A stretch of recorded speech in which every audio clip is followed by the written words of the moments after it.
Welcome to the Behind the Bench Network. I'm your boy, Jay Shad.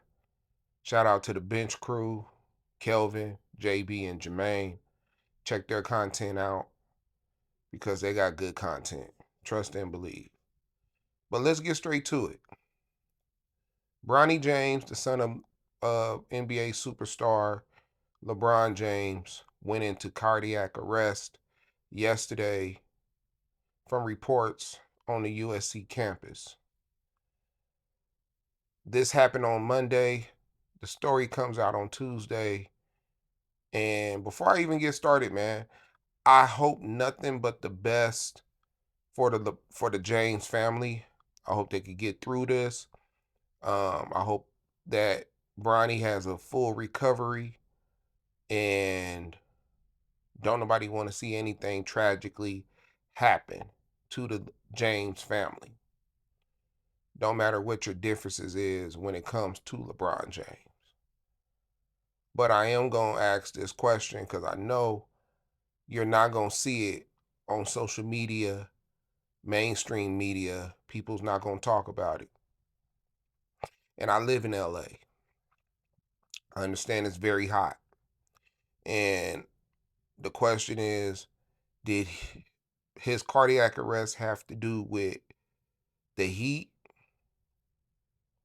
or maybe the stress of being the son of LeBron James? It don't seem like it is.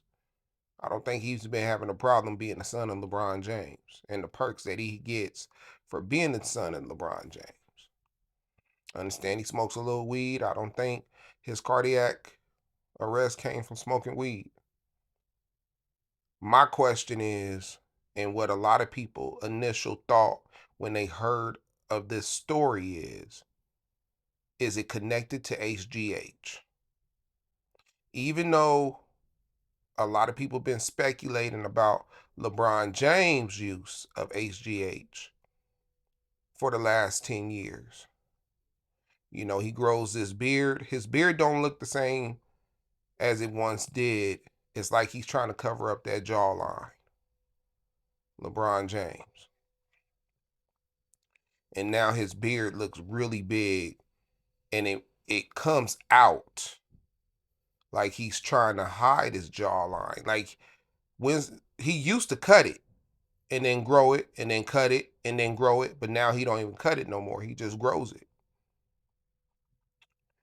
I watched Bronny James growing up since he was on his dad's commercials at the age of what, 6 years old, 5, somewhere around there, 7, somewhere. I watched the guy that could barely dunk a basketball that's skying above the rim higher than his own father. I played basketball.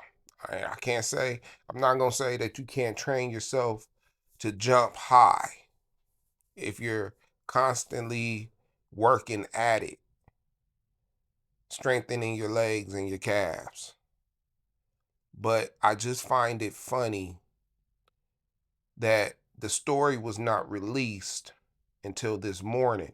Because if it was because uh, the heat that he went into cardiac arrest, I don't see a problem with them reporting that story yesterday.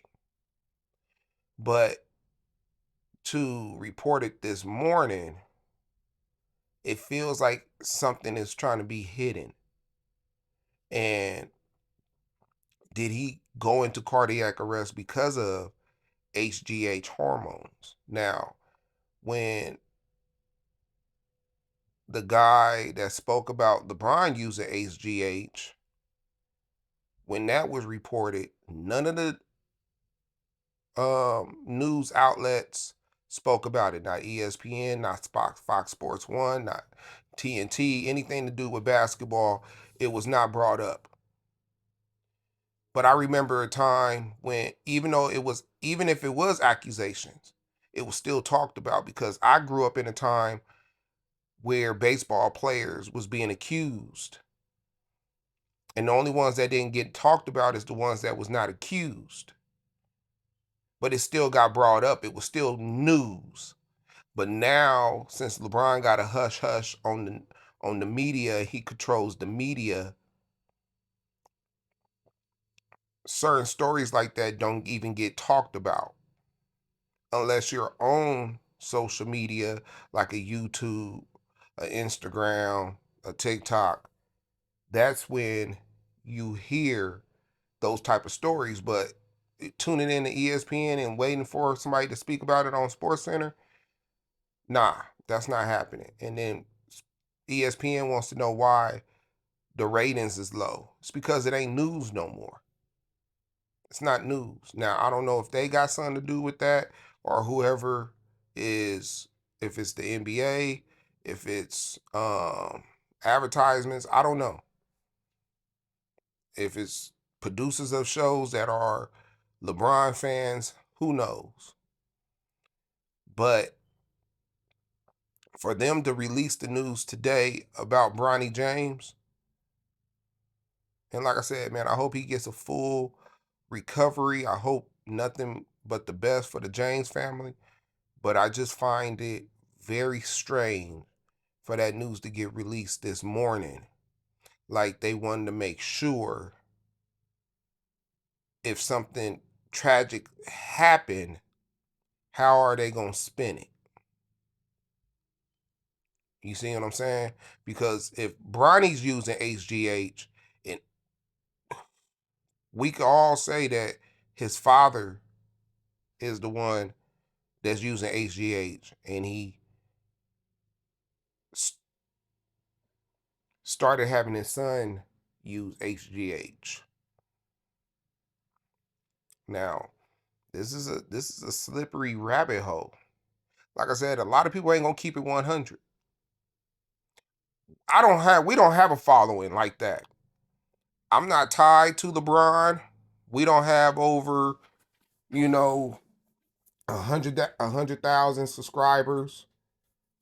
We starting off, but we want to keep it 100, and we want to be able to speak our mind and not be criticized, and just tell what the truth is. Like I said, when growing up in the 90s, when they was talking about A-Rod and Mark McGuire and Sammy Sosa and Barry Bonds, that was news. Even though it was no proof that they was taking HGH or any type of steroid. They names got brought up in a lab report, but there was no actual proof. So if we have a credible person saying that he knows that LeBron takes HGH, but it ain't no real cut close proof, then what's the difference? And Bronny James is a collegiate athlete. He's not a child. He's not 16 years old. So he's fair game to cover it, like any other collegiate athlete in the past. Um, I watched Ben. I watched Hank Gathers die and Reggie Lewis die, but because of heart problems. But for a young man at that age to go into cardiac arrest, what was taking place during a USC practice that led to him going into cardiac arrest? And we all seen how Bronny James' chin line done got wider. He done got bigger. And it just makes you question what's really going on. I'm going to end this podcast. You can find us on YouTube, on the Behind the Bench Network, also on TikTok. Until then, I'm your boy Jay Shad, and I'm out.